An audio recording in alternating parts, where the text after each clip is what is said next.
Assalamualaikum warahmatullahi wabarakatuh. Waalaikumsalam warahmatullahi wabarakatuh. Apa kabar hari ini? Baik, Bu. Alhamdulillah ya kalau baik. Sebelum memulai kegiatan pembelajaran, alangkah baiknya kita berdoa agar kegiatan kita hari ini dilancarkan dan juga dipermudah dalam pemahaman mengenai materi yang akan Ibu sampaikan. Baik, untuk KM silakan dipimpin untuk berdoa. Baik, Bu. Sebelum belajar, marilah kita baca doa. Doa dimulai.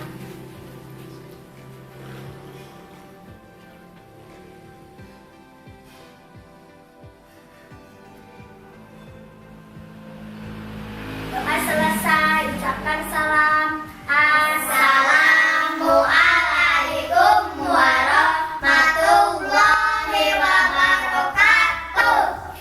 Nah, kita sudah baca doa. Sekarang Ibu akan mengabsen dulu ya. Oke. Yang pertama, Akila Radisti, Hadir, Bu. Ayudia Dwi Yuliani, Hadir, Bu. Anjani. Tidak ada, Bu. Kemana Anjani? Sakit. Oh, sudah berapa hari? Hari ini, Bu. Oh, yaudah kalau sudah 3 hari kabari Ibu ya. Nanti kita jenguk Anjani. Oke, kemudian Aden Arya, Hadir, Bu. Gustaf Auli Somantri, Hadir, Bu. Kaila Aulia Siva. Hadir, Bu. Nah, oke, berarti dari 30 siswa 2 orang tidak hadir karena sakit ya. Nah, sudah diabsen. Sekarang Ibu mau tahu kesiapan anak-anak semua untuk mengikuti pembelajaran bahasa Indonesia hari ini. Apa kabar hari ini? Alhamdulillah, luar biasa. Allahu Akbar. Yes, yes, yes. Wah, hebat. Kalian semua semangat ya. Nah, sekarang kan masih pagi ya. Jadi kalian itu harus tetap semangat dalam pembelajaran. Tapi mau pagi ataupun siang, kalian itu harus tetap semangat ya untuk belajar menuntut ilmu. Nah, Ibu tahu kalian semua di sini pasti punya cita-cita kan? Punya, Bu. Nah, belajar itu merupakan langkah awal kalian untuk mewujudkan atau menggapai apa yang kalian inginkan atau cita-cita kalian. Jadi, kalian itu harus tetap semangat dalam pembelajaran, baik di sekolah ataupun di luar sekolah. Siap ya? Siap, Bu. Nah, oke. Sebelum memulai pembelajaran, Ibu akan membacakan untuk kompetensi inti dan kompetensi dasar yang akan kita lakukan untuk pembelajaran hari ini ya. Sebentar. Nah, untuk kompetensi inti ialah memahami, menerapkan, dan menganalisis pengetahuan faktual, konseptual, prosedural, dan metagognitif berdasarkan rasa ingin tahunya tentang ilmu pengetahuan, teknologi, seni budaya, dan humaniora dengan wawasan kemanusiaan, kebangsaan, kenegaraan, dan peradaban terkait penyebab fenomena dan kejadian, serta menerapkan pengetahuan prosedural pada bidang kajian yang spesifik sesuai dengan bakat dan minatnya untuk mencerahkan masalah. Nah, itu untuk kompetensi intinya ya. Nah, untuk kompetensi dasar,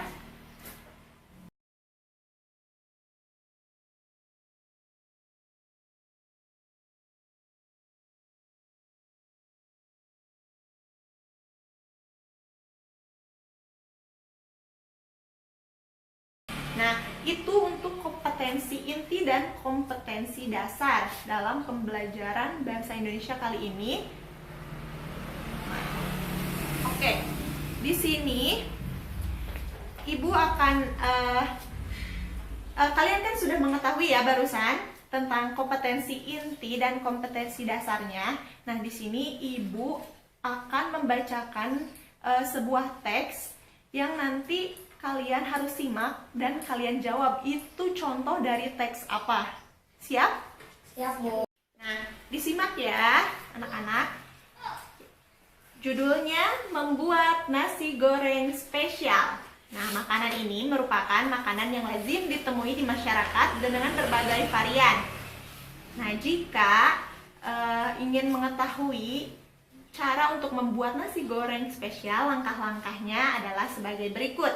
Yang pertama, untuk bahan, siapkan nasi putih secukupnya, 1 butir telur, garam dan gula secukupnya, bawang merah dan bawang putih 1 siung, minyak goreng atau mentega, kecap secukupnya, bumbu-bumbu lainnya sesuai selera, bubuk, cabai, saus, dan sebagainya. Untuk alat-alat ada wajan, kompor, spatula, dan piring. Kemudian cara membuat, iris bawang merah dan bawang putih hingga halus, panaskan minyak di atas wajan. Jika menggunakan mentega, maka panaskan mentega di atas wajan hingga meleleh. Masukkan bawang merah dan putih yang telah diiris, telur, nasi putih, kecap, garam, gula, bumbu-bumbu lainnya ke atas wajan. Aduk dengan spatula hingga merata. Setelah matang, tiriskan sejenak lalu sajikan di piring nasi. Nasi goreng pun siap untuk dinikmati. Nah, dari teks tersebut, siapa yang tahu itu contoh dari teks apa? Aku, Bu. Apa? Teks prosedur. Betul, tepuk tangan. Nah, benar ya teman-teman. Itu yang barusan Ibu bacakan itu merupakan contoh dari teks prosedur. Sekarang kalian tahu tidak apa pengertian dari teks prosedur? Tidak, Bu. Oke. Nah, untuk secara umum sendiri, teks prosedur itu adalah langkah-langkah suatu aktivitas atau kegiatan untuk menyelesaikan suatu pekerjaan. Nah, teks prosedur ini dibutuhkan sebagai panduan bagi seseorang dalam membuat atau menyusun sesuatu. Mengerti? Mengerti, Bu. Oke. Nah, selanjutnya kita akan membahas mengenai struktur dan juga ciri kebahasaan dari teks prosedur. Nah, ada yang tahu struktur apa saja yang terdapat dalam teks prosedur? Tidak tahu, Bu. Nah, ya udah, di sini Ibu akan menjelaskan ya mengenai struktur dari teks prosedur.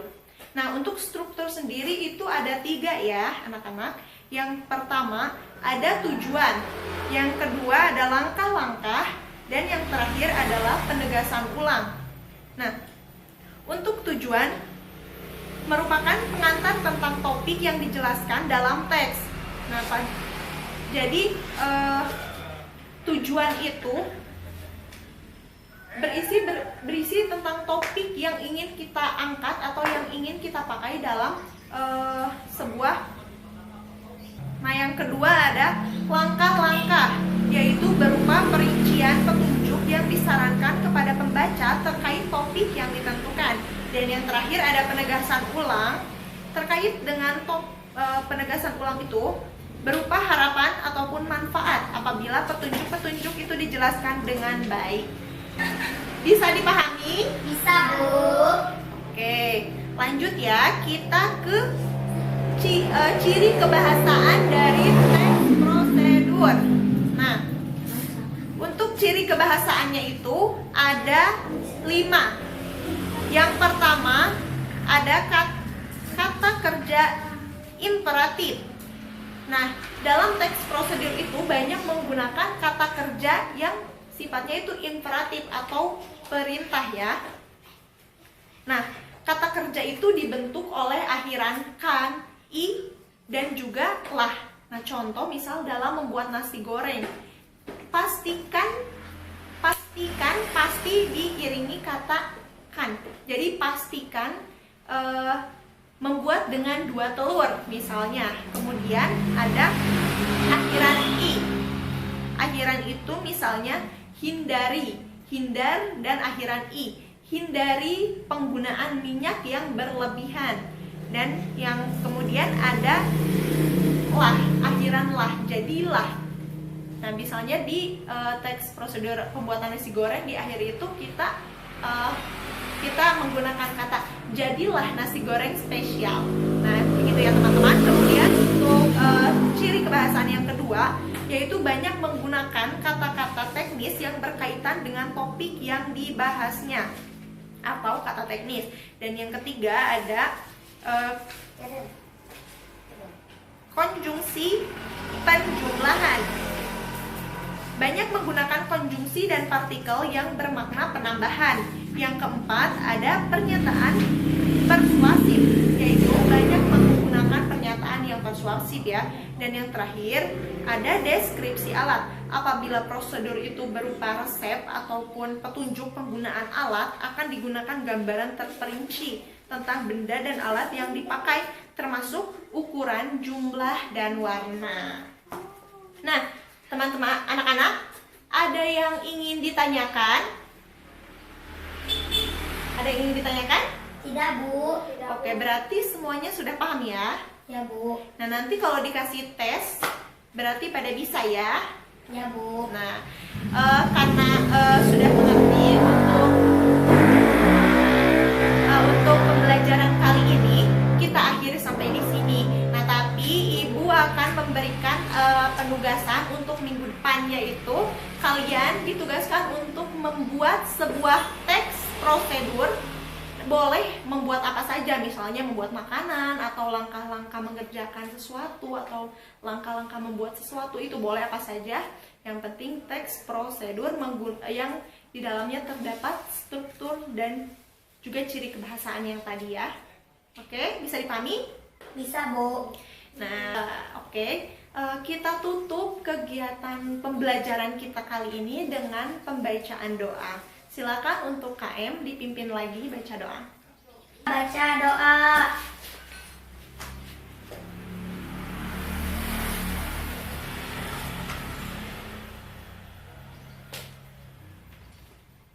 Ucapkan salam. Assalamualaikum warahmatullahi wabarakatuh. Waalaikumsalam warahmatullahi wabarakatuh.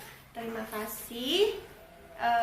Sampai bertemu di minggu pertemuan selanjutnya.